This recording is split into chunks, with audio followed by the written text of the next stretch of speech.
here just for a second.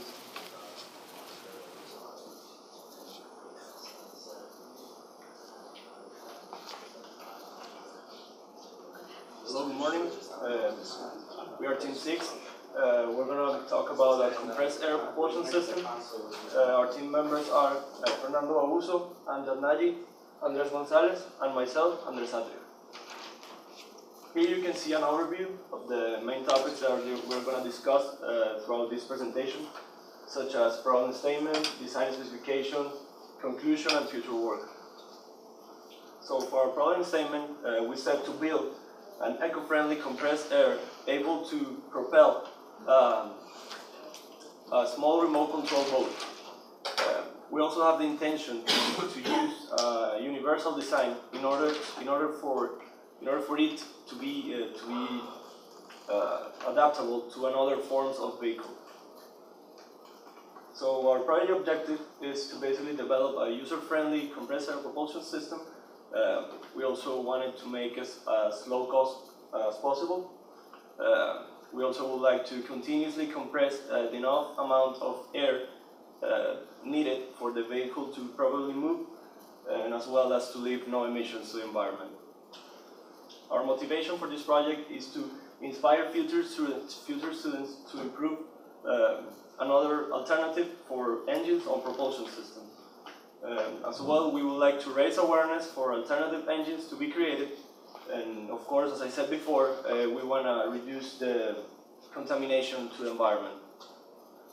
So we could say that our main goal is to develop a compressed air propulsion system able to produce sufficient thrust to properly move a vehicle, desired vehicle. So when we approached this project, we found that most of the vehicles that have used the compressed air system have developed an engine that replaces the use of fuel combustion with compressed air. In our case, we'll be using the energy storing compressed air that passes through a nozzle to propel a boat. We have the various materials can be used for the design of the tank, from metals to plastic. Plastic is a cheaper option, but we have decided instead to go with metals, aluminum, to be more specific, since it can hold higher pressures. So for the design, it will be ideal to have a spherical tank, since this can hold more internal pressures. And they also have as much as twice the strength than any other geometrical form. But the spherical tank is more difficult to fabricate, and therefore it is more expensive.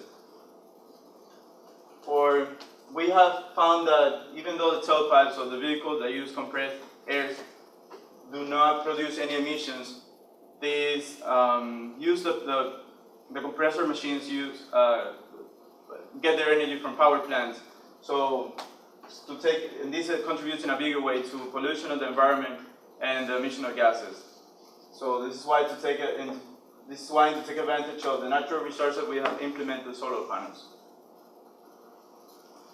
The most commercial efficient vehicle in the market right now is the AirPod. It's a car made by the Motor Development International company. It compresses air in a tank at 300 psi to drive pistons, and it creates a power of 35 HP. For the standards, we have that the boat must be in compliance with the Federal Communications Commissions that have specific radio frequencies for the use of ground and water radio apparatus. This is to avoid interference with airplanes that could cause accidents. From the ISO, we have regulations for the tank. Compressed air in tanks can be dangerous if not properly treated, and this is why they have guidelines for things such as temperatures and pressures from the tanks. And finally, we have a full set of guidelines from the IAB to avoid electrical malfunctions on the prototype. Okay, for our design specification, again, we want to harvest energy from the sun. This energy is going to be converted into mechanical energy with an electric motor. The motor basically is going to be connected to an air pump. This air pump is going to compress air into an aluminum cylinder of 30 centimeters of length, ideally. And our idea is to attach a required thrust mechanism to propel the desired vehicle. For our first alternative, here's a basic schematics as how the process would work.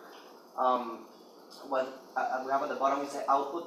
For our case, we want to propel a boat. Basically, the nozzle is going to be placed at the top of the boat, and the nozzle is going to increase the high velocity you're exiting by a reduction of area, and therefore we expect to have a greater force leaving the nozzle.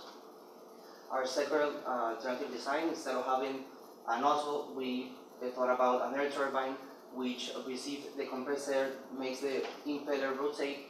This impeller is going to be connected to a water impeller through a shaft. This is the schematic of it. The water impeller is going to draw the water from the ocean or the lake, depends on where it is, and push it back. For our third design, instead of having a water impeller, another idea was to attach a big fan, and then when it rotates, it would produce thrust. A similar example would be like the boat that you can see in the Everglades with a huge fans attached at the back of the boat. For our final conceptual design, we chose the first alternative, since it is a simpler design and it doesn't have it has fewer energy losses. By that I mean the energy, there's some kind of a loss of energy when the energy is being transferred from the air turbine to the shaft and finally to the water impeller. Of course, there's a lot less weight. The less weight we have on the boat, the less power we're going to need to propel it. It also affects our cost reduction in a positive way. We want to cover the deck with the solar panels to take advantages of all the space of the boat. The motor at the pump, we're planning to repurpose a tire emergency kit that can be found online. And for the tank material, we're going to use aluminum 5052, which is one of the base grades for marine applications. This is a rough cost analysis of our project. We put a battery as an option to power gadgets such as GPS navigation or maybe small electronic devices.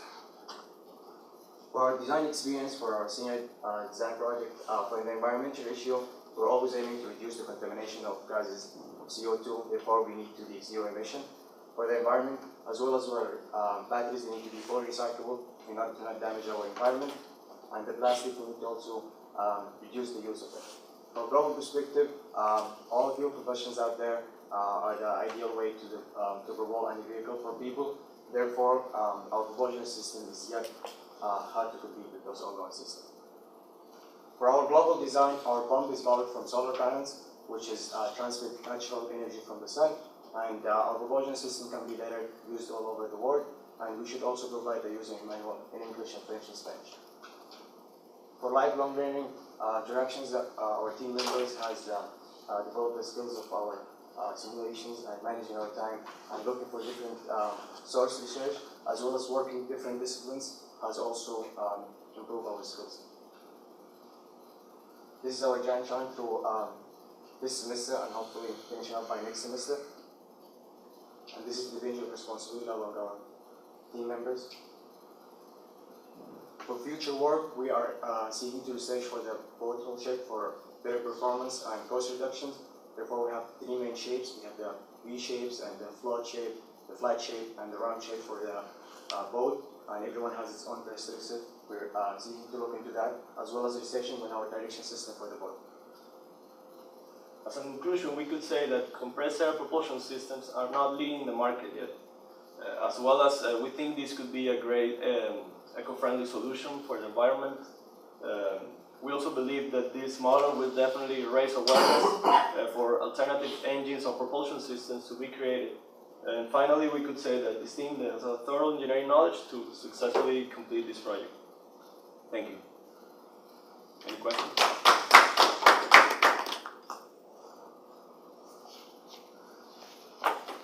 Have you looked at how long it will take using solar to generate enough power to fill your tank, and how far you can go on one full tank of compressed We're air? still working on the size of the tank. The size I specified in the presentation is an estimation, an initial design, and for future work we're going to take a look into that. So what is your basic design assumption? You'll be able to run the boat how long? We mainly want to run out of this for maybe 10 minutes. 10 minutes. Yeah.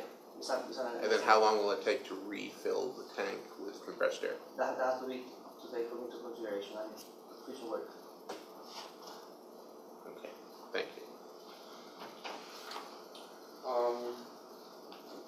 So you said you're making your tank out of 5052? Yes. So I'm assuming you're welding that? Yes, we are. Aluminum isn't very good for welding. No. You can use other types of aluminum, but it's very, very bad when you weld it. It doesn't hold the strength very well. Okay. So you might want to look at that material. It's usually 5052 is more for like sheet metal stuff. Like in aerospace, we use like 2021, I believe, for like tanks, like fuel tanks and like liquid oxygen tanks and kerosene tanks. You consider how cold your tank is going to be? No, we don't. Okay. Yeah, I would look into that as well because CO2 gets pretty cold when you start releasing it, and so like a rapid release of CO2 will make your tank material properties change. Oh, my bad. Sorry. Compressed air. Well, it's just still There.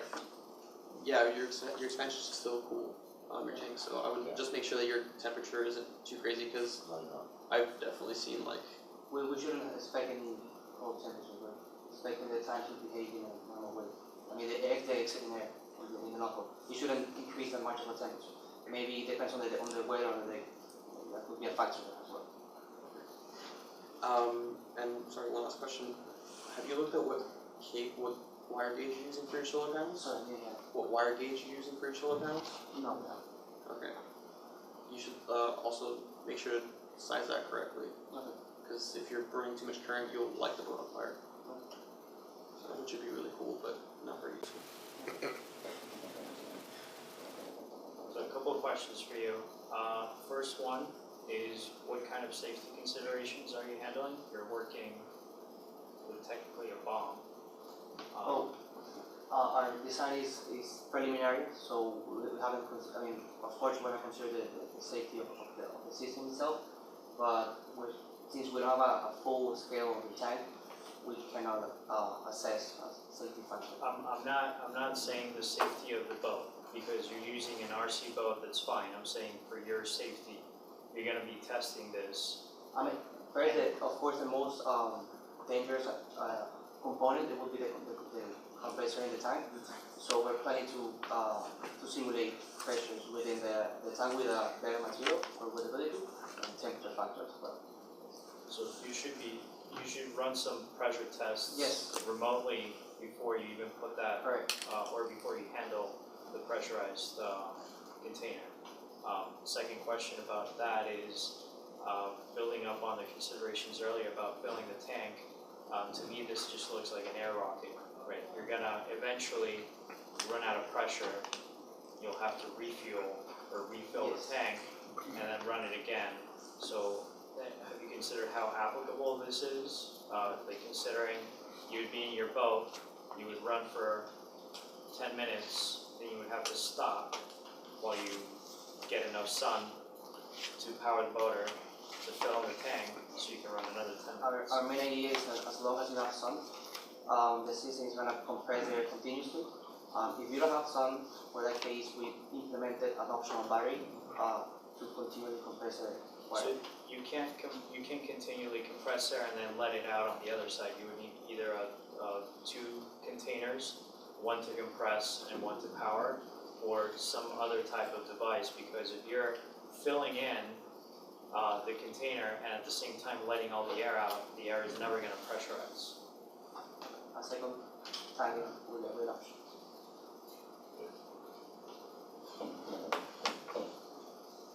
Yes. You should consider the velocity you want to go. Because if you're going to run for 10 minutes, you can run for 10 minutes at... Yes, of course. We haven't specified velocity at design velocity because that has to do also with the shapes of the hull itself. Depending on the shape, if you have a flat shape, it's going to go slower. So we haven't decided that yet. Whenever we have a boat design, a hull design, we're not looking at require velocity. I wouldn't even look at hull design at all. Yeah, your project is compressed air propulsion system. You just need to set whatever boat you pick and focus on that. Don't tinker with the hull and tinker with the directional system and tinker with the tank. Either focus on a hull design that'll make current boat application more efficient with with internal combustion engines, or just pick a boat and focus on your compressed air system, but don't try and do everything, because you're not going to get any of it done. I should add that maybe when they said 10 minutes is for their prototype, it's the small boat. Right. It's not the big. So No. obviously when you scale it up, pressure changes, time changes, velocity changes, everything changes. That's- So it's more or less, the 10 minutes is not obviously It's a the final design. It's It's the a small rough prototype that they plan to build and test. I completely agree. I'm just saying if your design is you only have one container, whether it's on a model or in big, And- you're gonna have a time where you're gonna have to stop That's a very good point, yeah, I and agree. refill the tank. That's a very good point, yeah. So that design could take into account the 2 tanks. at the the double same tank time. cycle Yeah, for so- powering the boat itself. So if you have 2 tanks, while you're running one, you could be You filling use the it other for- one, Exactly. and then just use Like a, having 2 batteries. exactly, run a Exactly. valve that Exactly. picks what tank you use. Yeah, correct.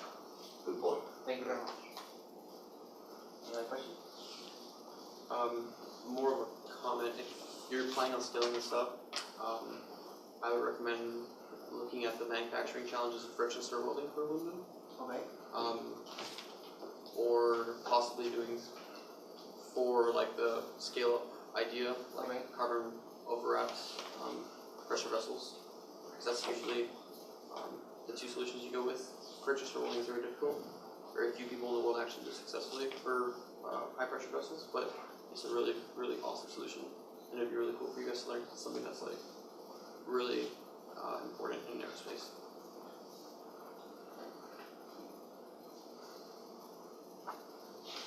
Any other questions? Any comments, questions? Mr. Copper? You all right?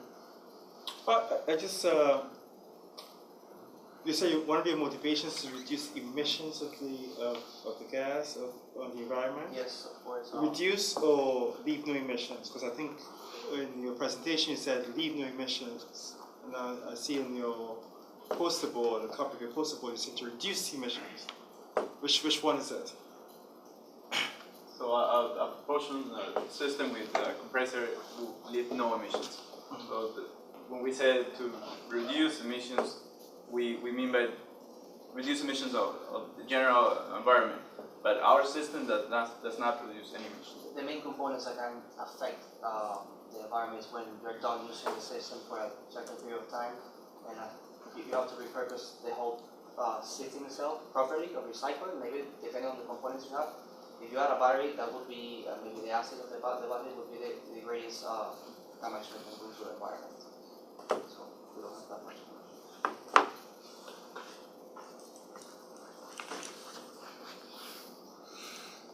Francisco? Santiago? What's that? You let him go? Thank you. Thank you.